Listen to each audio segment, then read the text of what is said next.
Welcome back to What Stays, What Changes.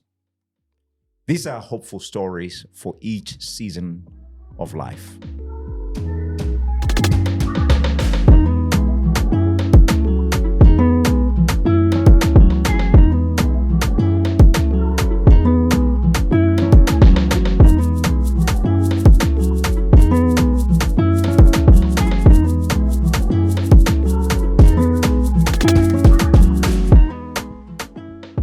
Views, stories, and ideas shared on Generations in Conversation are based on our personal experiences, research, and honest curiosity. We are not licensed therapists, medical professionals, or trained theologians. The conversations on this podcast are not intended to be a substitute for professional advice, diagnosis, or treatment.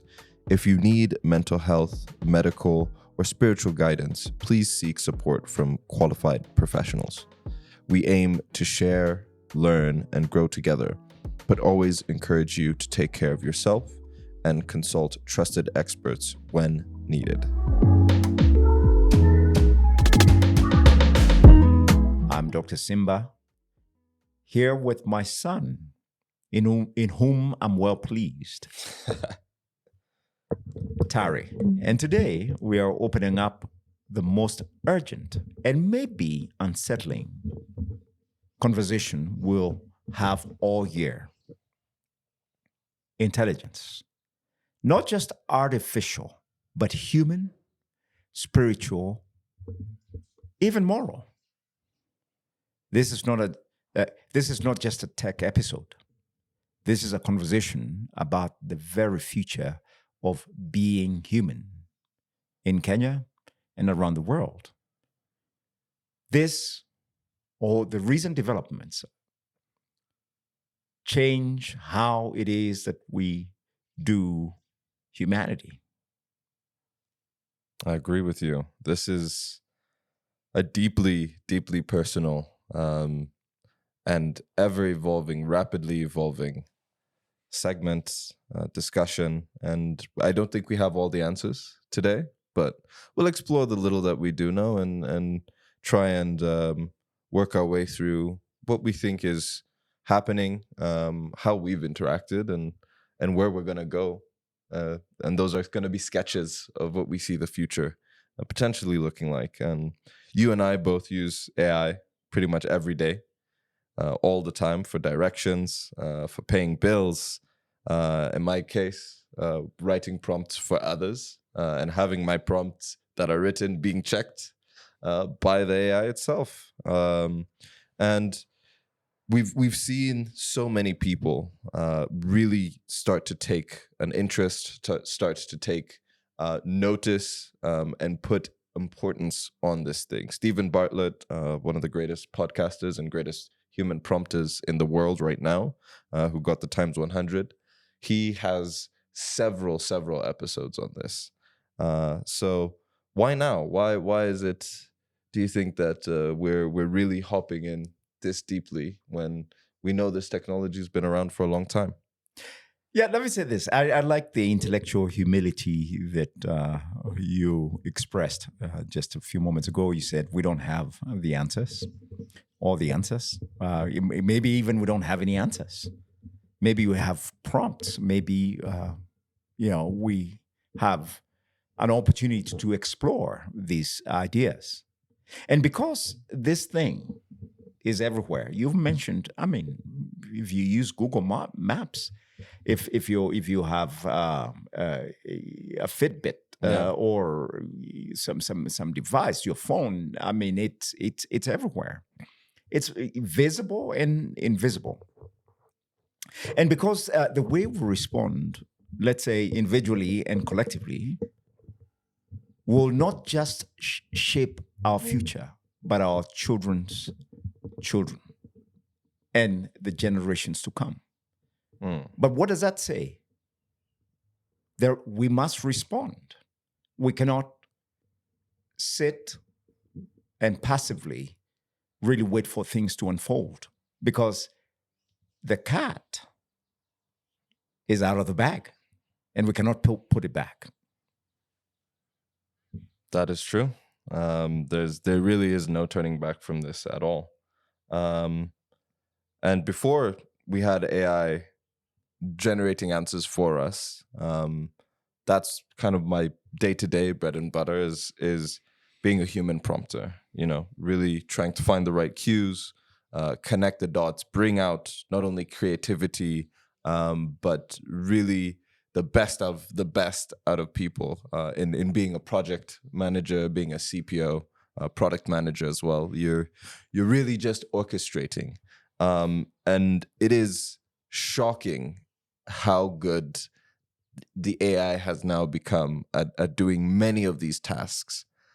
I do think it's made my life and my job definitely much, much better, much, much easier, and even faster. There's currently a project that I'm working on where there's maybe 60 to 70 rows of different tasks with different people. And in just writing a overall prompt, I can pass in that file and it'll tell me who is responsible for doing what's late, what's on time, what is coming up in the next week, what comments have been left, and what changes need to be made. That's something that would normally take me at least an hour to get through.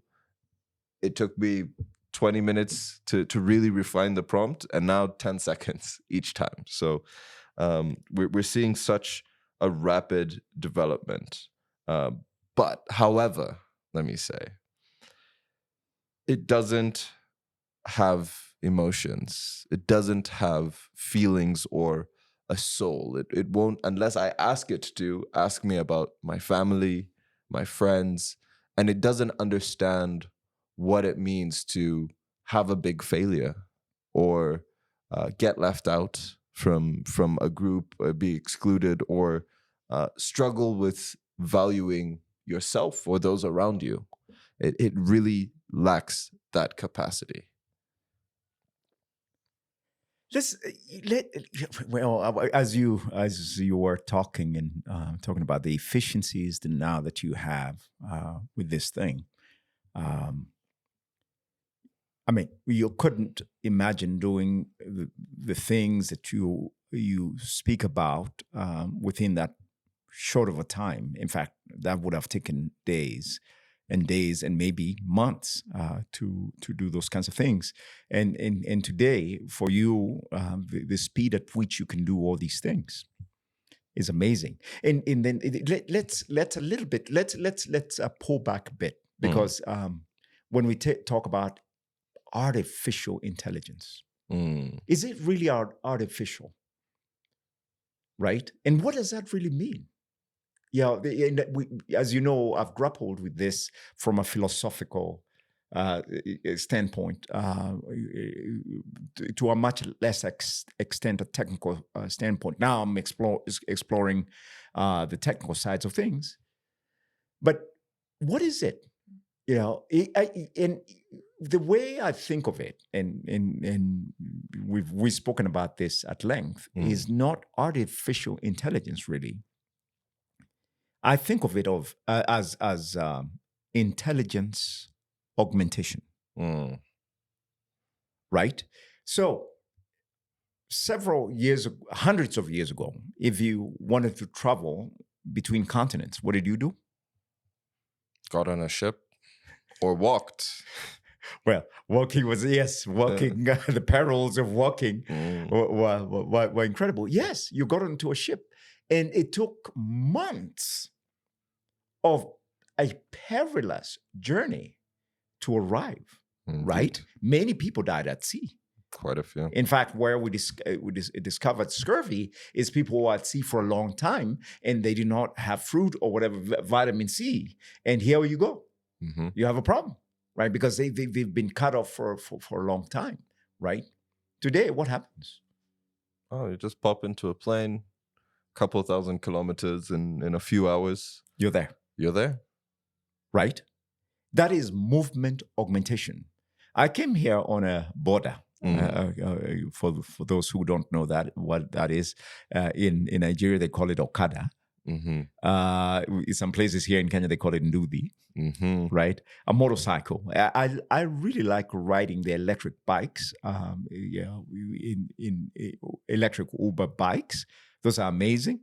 But if I was to walk from one point to another, Mm-hmm. it would have taken me hours to get to record this podcast. Indeed. But it took me a matter of minutes, right? Here we are. Movement augmentation, right? And I think of currently the state at which AI is, well, that we know of, because there are a lot of things going on that we do not see. Oh my goodness. Yes. And we'll talk about that. Yeah.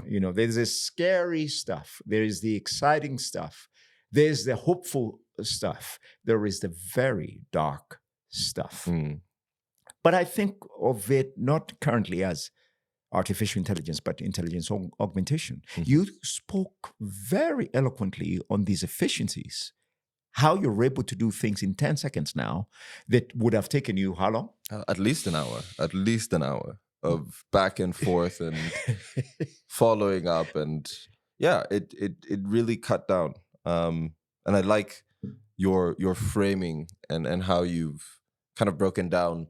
It's augmenting our intelligence, which we've done, I think, for hundreds of years already.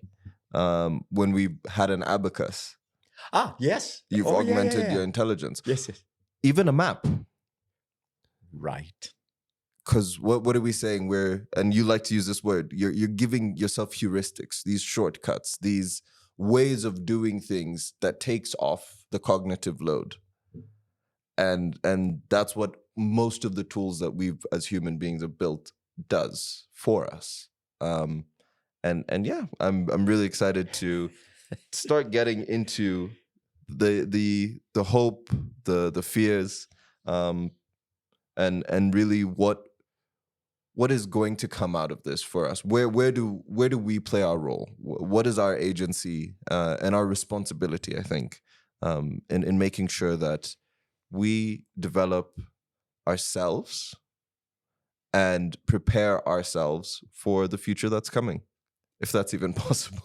That's coming or that's here? That's here. Yeah. Oh No, it's already here. But again, Stephen was talking at a place once, and he said the rate of change 10 years ago versus the rate of change now has accelerated by hundreds of percents.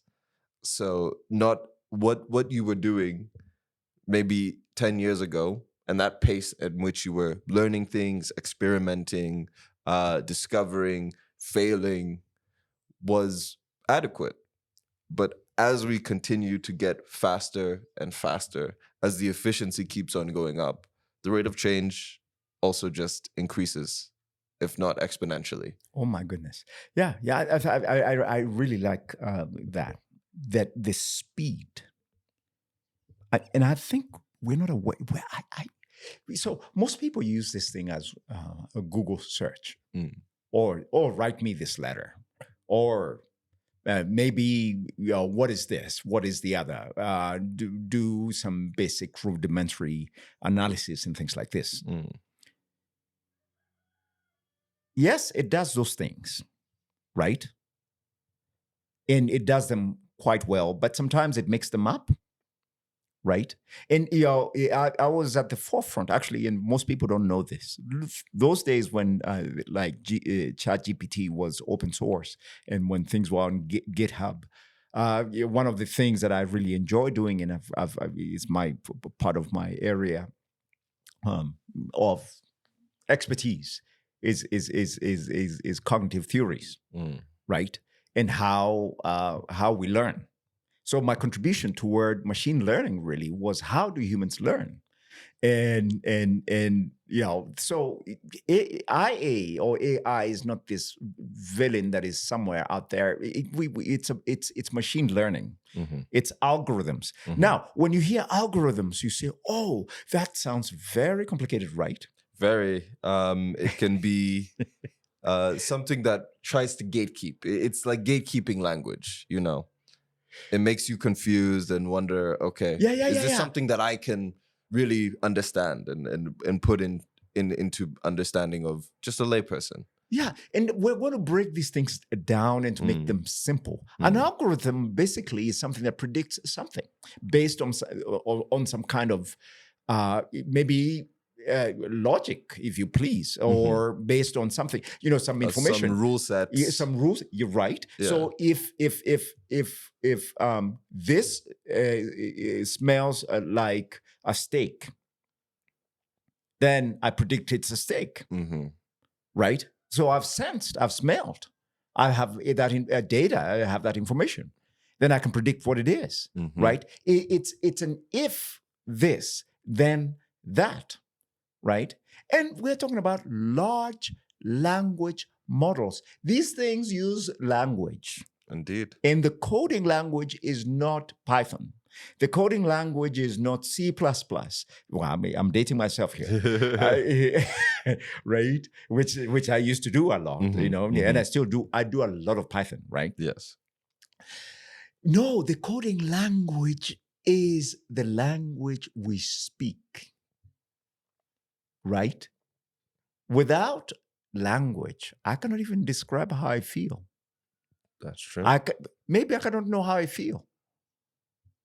Without language, you don't even have the capacity to interact with somebody else in a way that's meaningful and collaborative. Right? I don't think we will have the ability to live if we don't have language, because how it is that I interact, you're right, and describe how I think, I feel, ideas is language. Yeah. And this thing predictively uses language. So you tell it this, you prompt it, just like a great human prompter.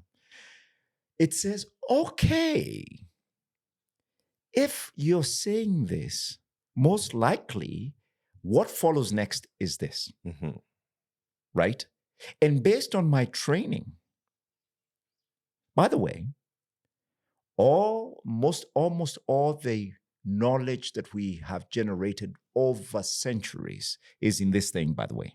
I mean, right? These guys had the entire internet at the time put in by 2020. Right.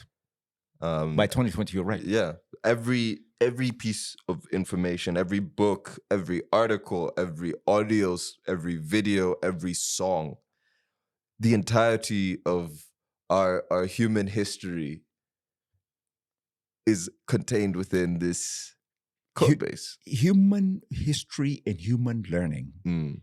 We will come back to what the role of a tribe used to be, is knowledge, to pass on survival knowledge.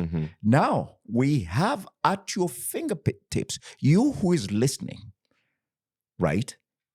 On your phone, on just anything, you have at your fingertips, you have thousands of years of learning. What is still the role of the tribe? We'll talk about that later. These are the downsides of this thing, right? So it's not this villain. It's predictive testing, text. Sorry, yes. It's all these kinds of things. It's how sometimes now, but M-Pesa still has a lot of problems. I'm told they're trying to use AI to flag fraud. Again, to predict. If you have so many events, right, and if there's an anomaly, an event that looks out of the ordinary, flag that one. All right, investigate it, right? We are monitoring forests now around the world and seeing what is going on in terms of forest cover, and actually also predicting the ability of what we have left to absorb carbon dioxide. How are these folks who are selling carbon credits doing so? You have satellite imagery, then you do analysis, and you use AI to do, or IA to do analysis to say, well, this is the potential value as a carbon Deposit. yes, Yeah. for this, so I'll pay you this much, right? Yeah, I mean, and even today we see farmers using AI, not only from weather data. You have sensors in your soil. You have RFID tags on your crops or on your trees, and you're able to now take what was multiple Excel sheets or even work booklets for many people and connect all these data points to get an output that is something that you can make actionable and use to make decisions, which is for me just unbelievable. We have musicians actually, composing with smart software. As I was kind of preparing to get our images up and looking through the music on the royalty-free website that I was looking through, I would say about 60% of all the royalty-free music that's there was now generated by AI. Oh my goodness. I was in shock. No, but do you think that will, just as a side note, will, because we're musicians, right? Indeed. We love. I mean, we play music, and the live music is man. Yeah. Do you Medicine. think where do you think we're going with that? Hey, I mean, it's the same with videos. It's the same with images. The art is changing. I think there is going to still definitely be a place for people like us. As a Phil. yeah. But I think again, like we're saying, it's now more personal. It's now based on what are your taste, what do you like. It's not based on maybe perceived quality. It's not based on perceived, technicality. Because some of those songs, I was it was unbelievable, like how accurate these nuanced sounds and things were. But again, it wasn't. It can't play it live.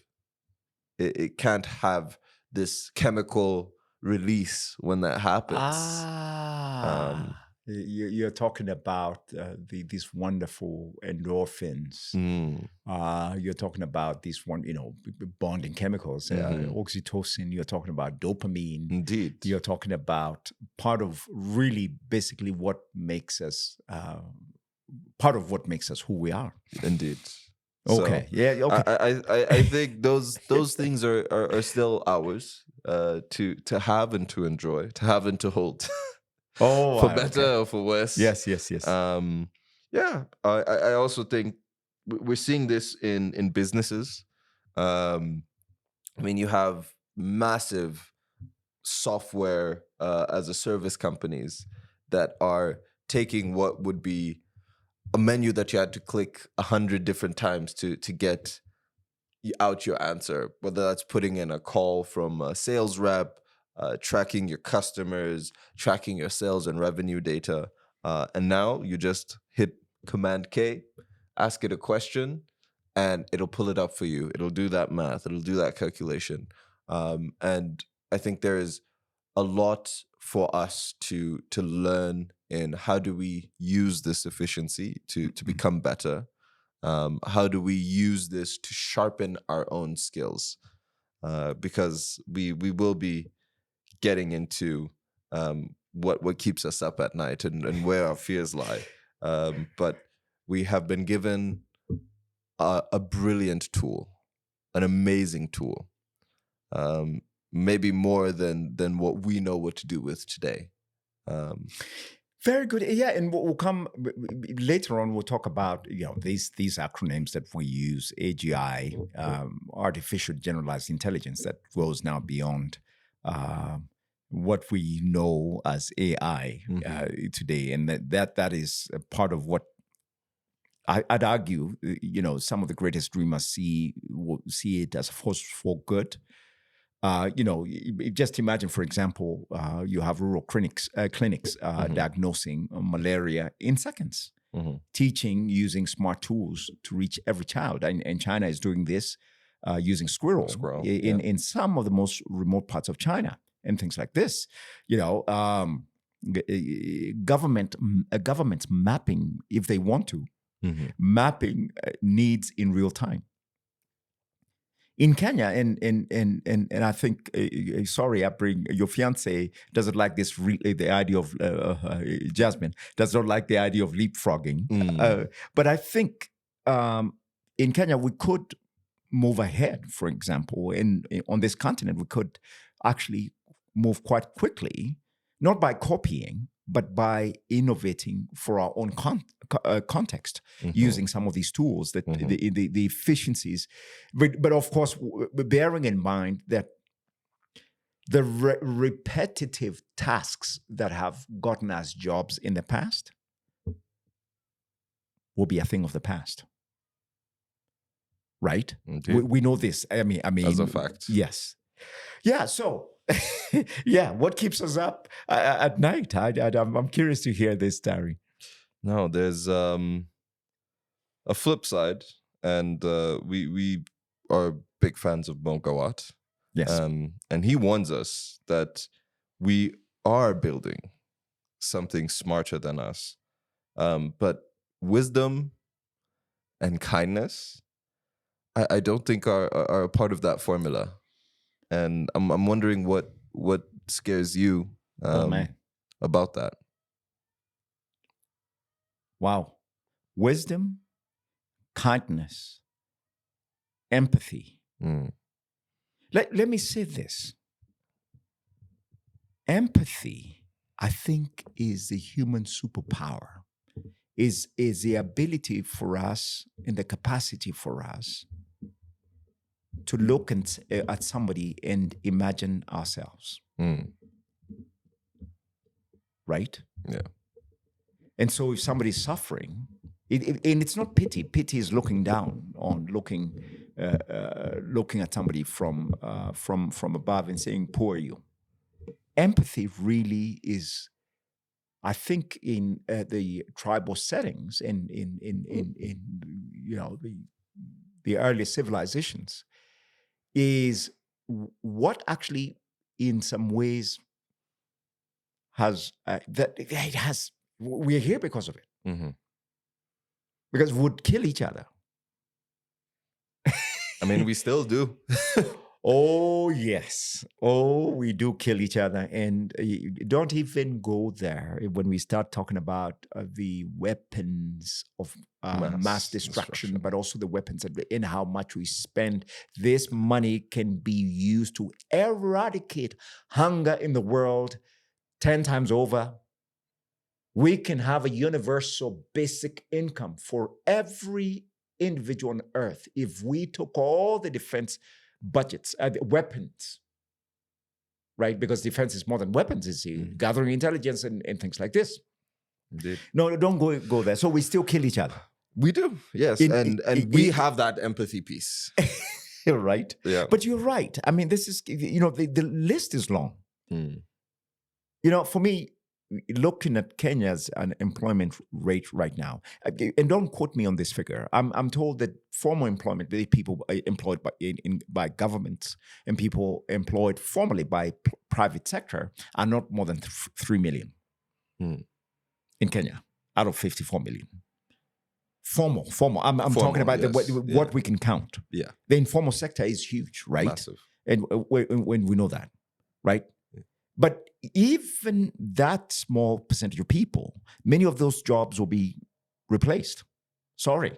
I mean, I use agents to do many things that I would have needed a secretary for, I would have needed all these people for. And in fact, it does it way more accurately and way more efficient. You said 10 seconds. Tari. Yeah, just to analyze every requirement in an entire project and spit out all the feedback. Look at that. Yeah. And the other part is bias, because this thing is dependent on our training. So if what we feed it is biased, right? Let's say, and I think we have that problem. If you look at your prompts and some of what it gives back to you, In the language that we use, in fact, it doesn't provide any language per se, but the American language, English, Mm. is almost standard Mhm. for prompting. Mhm. And this thing is trained and was trained. And language, we know, is a carrier of culture.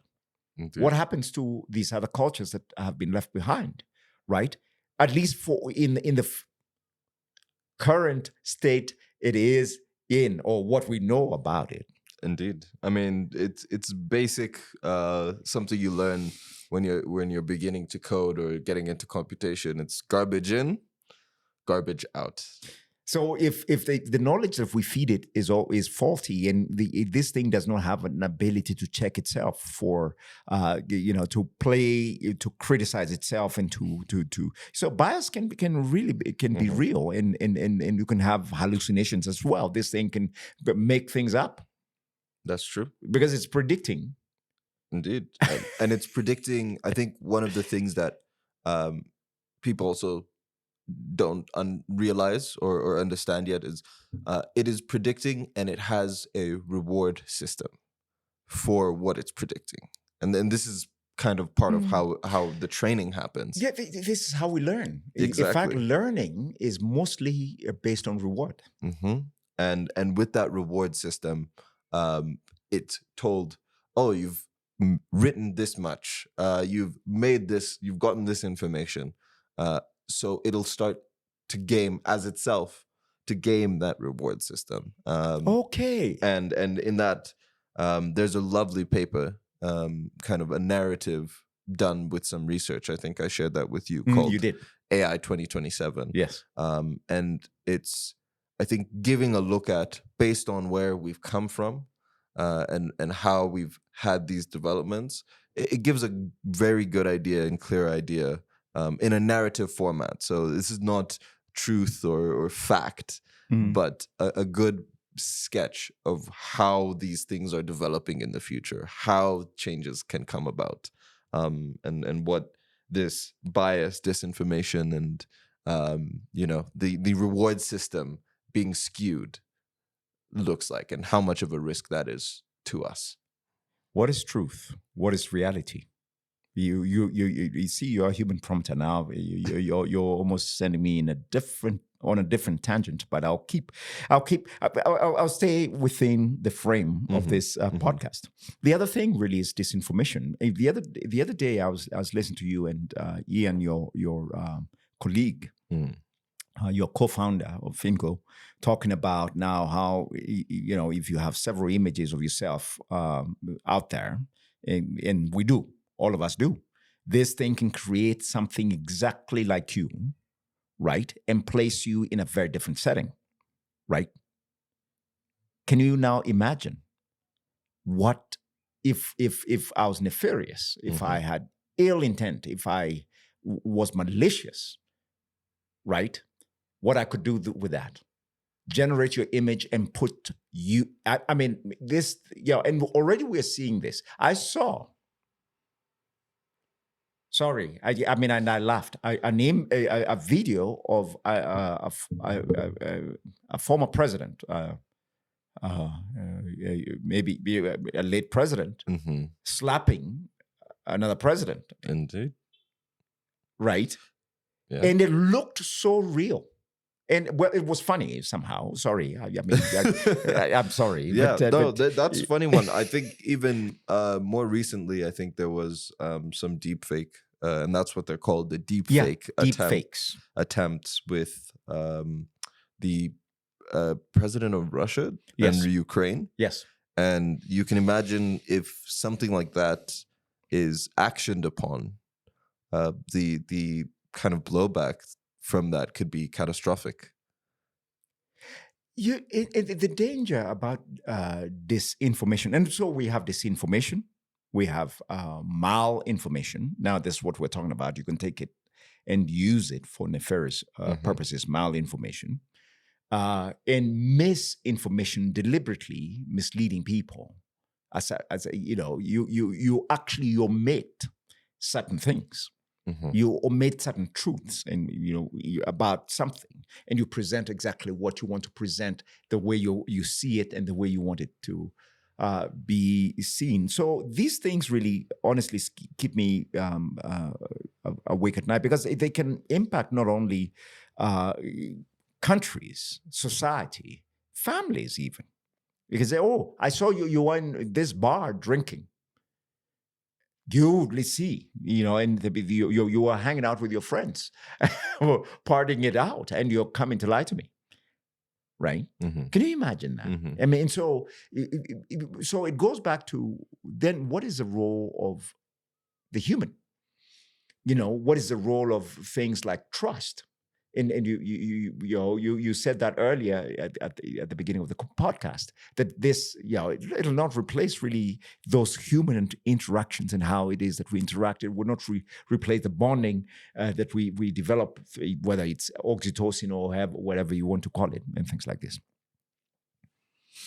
Yeah, that's actually really interesting, because that is another fear, and something we're seeing on a significant rise is the human loneliness, and how the AI can step in to fill a certain gap, but it again is, this part is not augmented, this part is artificial, because you don't then receive or get, your body doesn't produce the chemicals of actually spending time with other people, of having a conversation, of falling in love, of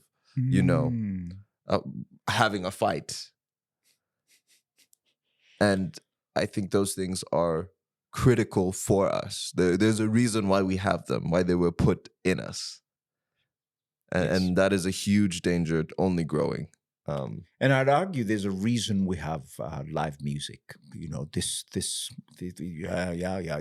It's when you're sitting there, let's say you're playing at a coffee house, you have this acoustic set, and you're telling stories, and I just want to comfort myself a little bit, because oh man, it's hard. It's hard to look it in the face. Wow. Yeah.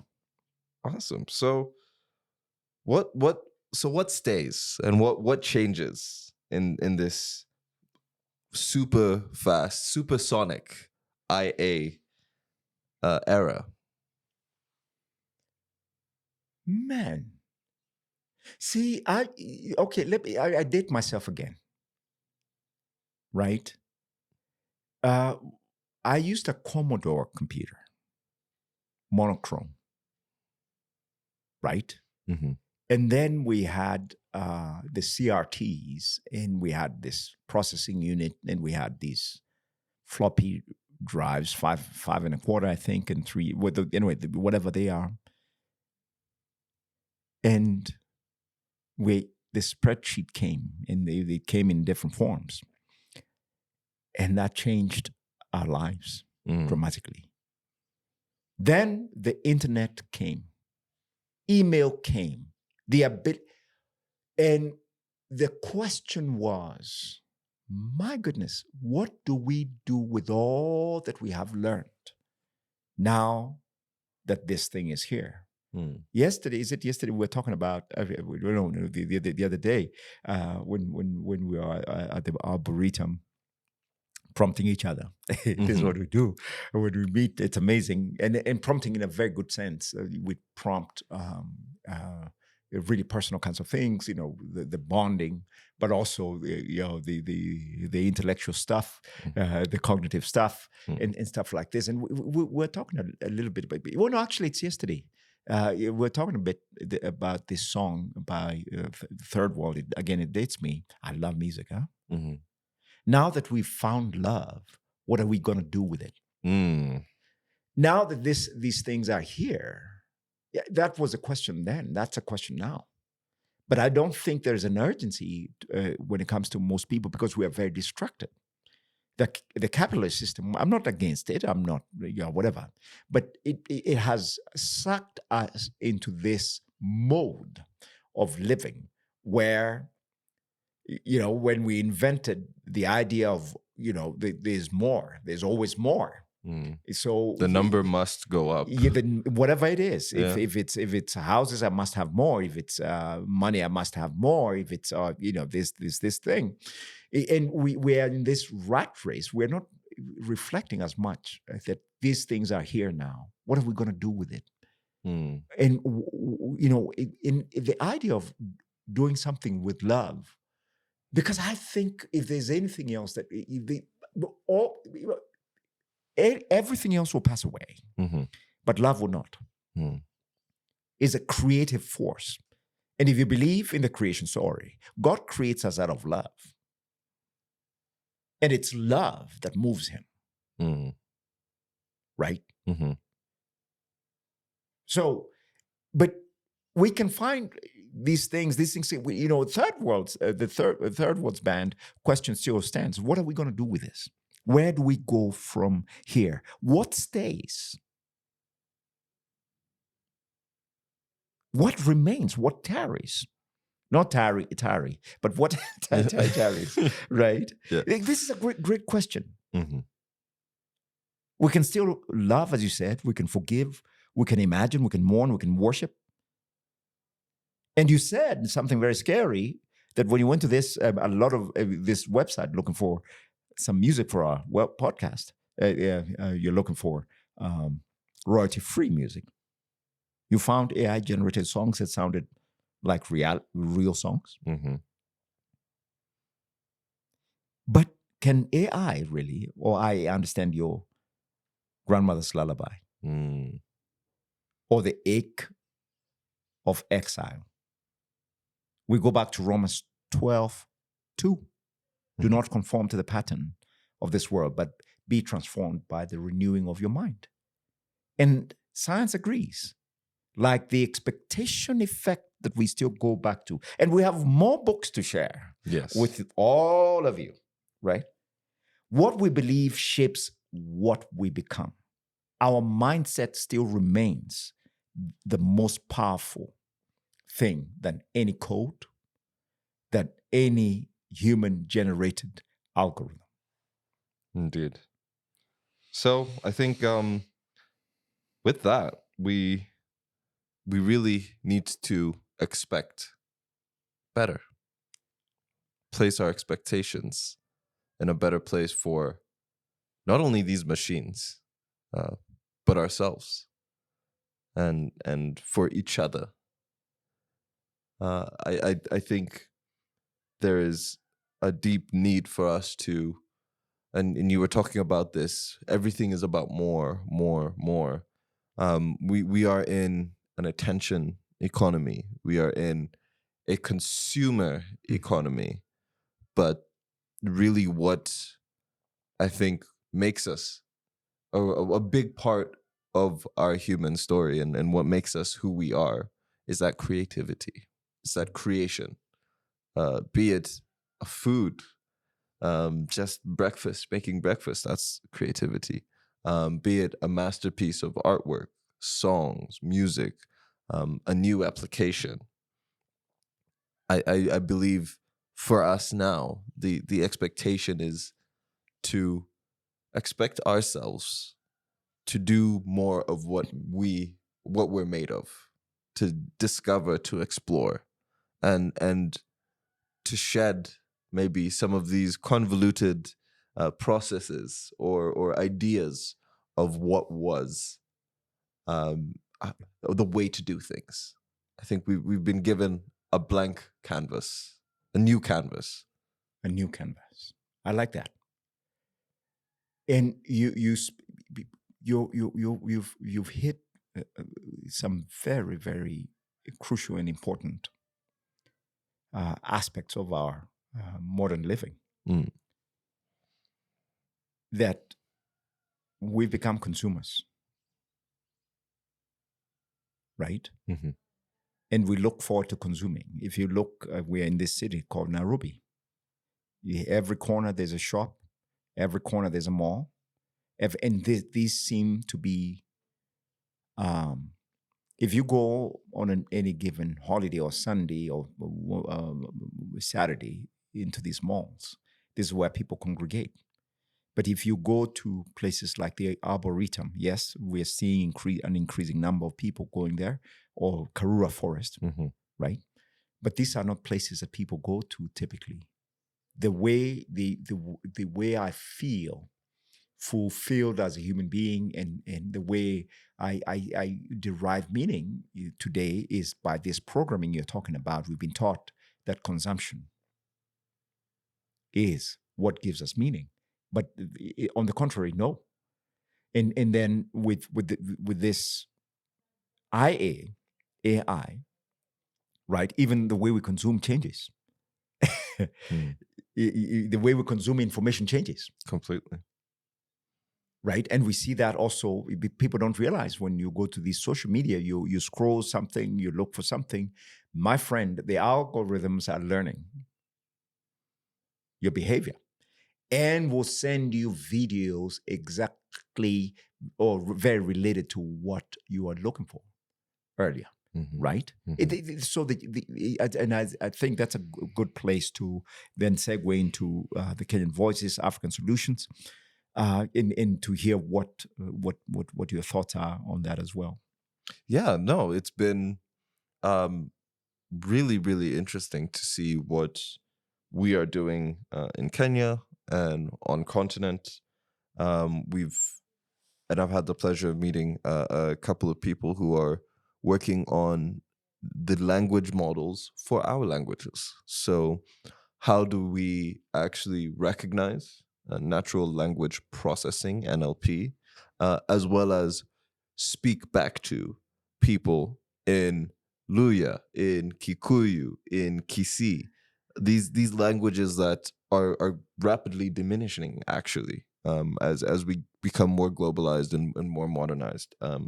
So there's teams who are working on that, and soon hopefully they'll be able to have their little chatbot thing that you can speak to it in any Kenyan language or most of the Kenyan languages, and with the same information and data that you get with larger language models like ChatGPT or Claude, get this information.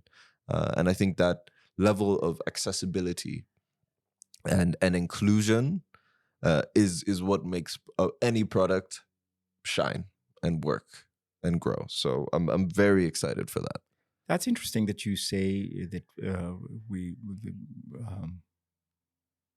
that we're using or there are developers who are looking at local languages. That's a curation of languages that will be lost Mm-hmm. in of itself, Mm-hmm. right? It's a very positive thing. But let me ask you, several years ago, more than 4 years ago, 5 years ago, when you started Fingo Mm. as an app, bank, if you had the tools that you had today, would you have had to struggle the way you struggled? Oh, absolutely not. I mean, development is another thing. I do think in Kenya and in Africa in general, we've had really fantastic growth in our quality of developers. I mean, you have things like uh, there's several companies that have hired out and have been shut down and switched back on, but you're talking about hundreds, if not hundreds of thousands of young people offering their time, their services to people in a hybrid environment, and a lot of that is due to the ability that not only are you so educated, but you have these skills and these tools to accelerate your work significantly. Like you were saying, you have those agents. So um, we would not have struggled nearly as much. We were and still are quite a small team. But it now makes you feel like what was a team of 20 feels like a team of 50 in terms Oh, of what you're wow. capable of doing. And it's also been really interesting because when we started and we were hiring initially, we spent a couple months really getting our hiring process and workflow down. And that has brought us, honestly, some of the most fantastic people I've ever had the pleasure of working with. But today, it's a completely different ballgame. We can't hire the way we used to hire for engineers, for product managers, for data scientists, because it has flipped completely on its head. Those coding tests and exams that we used to give, those can be beat easily. In fact, so it's so interesting to see the adoption and even just the regular usage of people from your generation. One of my friend's dad had an issue with his car, and instead of taking it to the mechanic, he just asked ChatGPT, "What's this issue? Here are the things that I'm seeing," and he was able to then find the particular issue because that car at that mileage has this problem, and order the part, and then take it directly to the Mac to get it sorted out. So there's a lot that's happening in terms of that adoption and how we are gaining back agency with this information. We are accelerating our productivity and trying to include as many people as possible. I think it's going to be very interesting as we get into more how people are using this for agriculture. That is the biggest industry in Kenya and one of the biggest industries that we have in Africa. And your now ability to have the best of the best experts in biochemical needs of plants, and the changes in soil and the changes in weather. There are several companies already kind of working with that. We have even these electric bodas actually, which you might not think there's AI usage, but one of my friends is a product manager there as well, and he's given me a lot of interesting tidbits on how they look at bike performance, how they look at battery performance, how they're able to then make improvements. See within Nairobi, oh, we need to now put a new battery swap station in this place because we're seeing this kind of movement. So we really are integrating this AI into so many different aspects of what we're doing, and the larger effects, I think, mostly are going to be positive for us. Let's talk a little bit about AGI. Oof. Because I think as we are about to wrap up this, and then when we look at the question of hope, agency, and what's next, I think this is a good point because we indicated earlier that we'd talk a little bit about AGI, artificial generalized intelligence, and the difference between that and the current iterations of AI we have. And may I say this? I've been at the forefront of this thing, even when it was on GitHub and some aspects of it. When OpenAI was still open. When it, thank you. And oh man, this is something we can go into that is very interesting. We have to be aware of people who come in the name of democratizing technology. But if you really want to know people's behavior, follow the money. They don't listen to what they say. Then you know where their mouths are. But anyway, let's talk a little bit about AGI, artificial generalized intelligence, and the difference. What you see in terms of ChatGPT, what you see in Gemini, Claude, just name them, all of them. These are mostly interfaces. They actually are the gateway to what really is happening behind. And this is where, of course, you have the physical aspect of it, the computing part.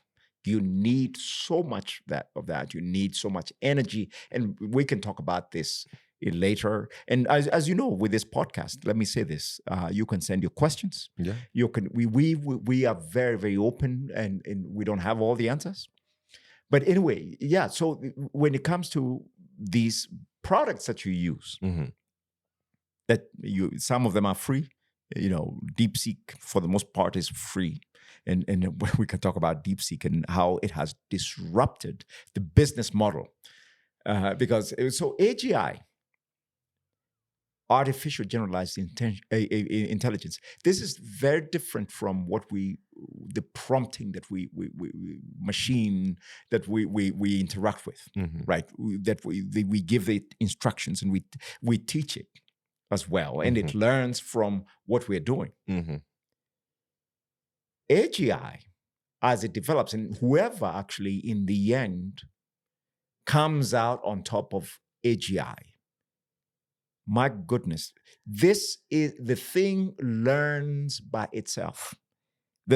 As Mo, you mentioned him, Gaudat, says it will be even better than the human brain, right? Mm-hmm. Because it has access to all the data points, it has access to itself. It really will mimic the human brain. Not Copy. not because we are driven by other things as well. And that's entropy. When we can talk about entropy at one point. But AGI, talking about AGI, Mm. and this being really in the next frontier that completely upends, changes how it is that we do things. If this thing is able to learn from itself, by itself, right? Mm-hmm. And is not reliant on your prediction, right? Or on your prompting. Sorry. Yeah. It's not reliant now on you teaching it how to think. It thinks a certain way. Mm-hmm. Then we have entered maybe a very dark moment, because you mentioned something that's so powerful. This is an unregulated space where we don't have ethics, empathy, wisdom, kindness, those kinds of things. So whoever can dominate this thing can really either build something that really benefits humanity and replaces all the things that we've been doing, the struggles that we've had. Mm-hmm. Medicine, as we know, will completely change, right? I mean, it's already changing, things, by the way. Material science, energy production, and yeah, the right? whole everything that we know today, how we live our lives today, apart from the physical aspect of touching and feeling, don't think there's any stone that will be left unturned by this. So, what is the hope? What do we do? What's the agency? Because agency meaning that we can act, we can take action. What is next? Will CEOs be replaced? It's a question, and it's a very important question. Again, we want to be very practical here. One thing is to spend time learning about what's going on. I try and understand and see what's happening, who's doing what, looking for the stories that excite me, figuring out or learning about maybe the risks, because Hosea 4:6 says this: when my people are destroyed because of a lack of vision, and in some translations, a lack of knowledge. You cannot prepare for what you don't know. Ask questions. You can even ask ChatGPT the questions that you have, and most of the time it will answer rather accurately. Joining groups. There's a bunch of tech meetups here in Nairobi, online through Discord and other channels. There's communities that on Reddit that are really excited to teach people and to be taught on what's going on. Learning to code. And learning to code nowadays is much simpler than when you started with your punch cards.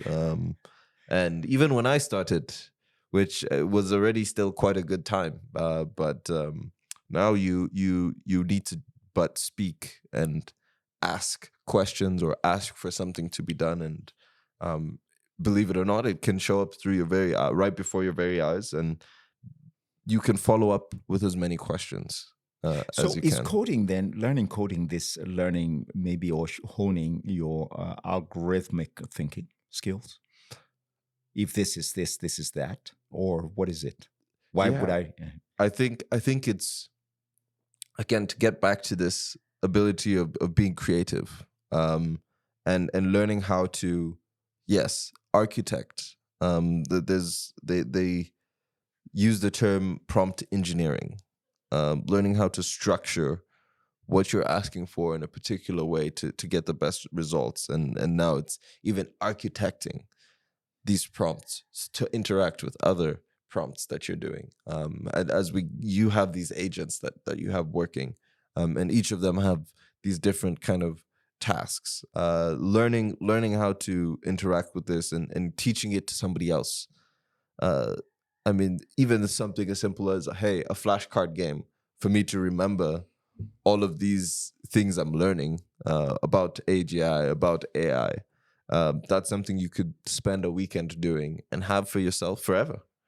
And you will learn so much from that experience, even if it's not something you'll use on a day-to-day. So what you're saying is learn. Yes. Be as a perpetual student. Indeed. Don't settle for what you think you know. Right? And that's part of life, learning. We learn, I think, until we die. Right? And hopefully that becomes a part of who we are, and we're not rigid in the sense that we hold on to things that we identify with or identify as a certain way to the extent that it closes the space for learning. And so I think also what I hear you saying in many words, and we've talked about this a lot. I mean, what you hear in these podcasts is a very small portion. It's an excerpt. Yes, of the deep discussions we have, right? And I think what you're suggesting, and what I would suggest as well, is if you don't know how to use the current AI products out there, go and learn. You might say, oh, I'm in my 40s, I'm in my 50s. My friend, even the more. Right? You need it way more because, my friend, you will be replaced very quickly, right? And these things help you not as a way of staying entrenched in systems, but it helps you open up your mind and see what the possibilities are and do things a little bit, maybe more efficiently, as you said, or maybe, again, augment. Think of AI at this moment, or IA, intelligence augmentation. I think we should just rename it that right now, as your thinking partner, right? It doesn't do all the work for you, but it helps you think through certain things in a very efficient, 10 seconds versus how many hours, right? So clearly we are at the beginning of the most consequential chapter in our species story. But the pen is still in our hands to write that story if we dare use it. Next time we'll ask, what does work mean in an age of intelligent machines? There's a book we read together, Work 3.0, right? We'll be sharing all these resources as well. The work as we know it, it is already very different. Most importantly, how do we find purpose, dignity, and meaning when the script keeps changing before our eyes? Just again, think about these things, right? And join us for that and every conversation to come. Man, what a great one. I feel like this was a prompt to several conversations in the future. And I want to thank each and every one of you listening for being a part of this. If this conversation resonated with you, please do like, share, subscribe, send us a voice message, send us a question for the future, a note, and let's shape this together. If you're looking for a way to up your skills, to understand how to grapple with AI and just this modern world, Dr. Simba and myself will be offering some courses on how to interact with AI, on critical thinking, and several other things. Some will be pre-recorded and some live. So if you are interested, please do let us know and check the show notes for where you can find them.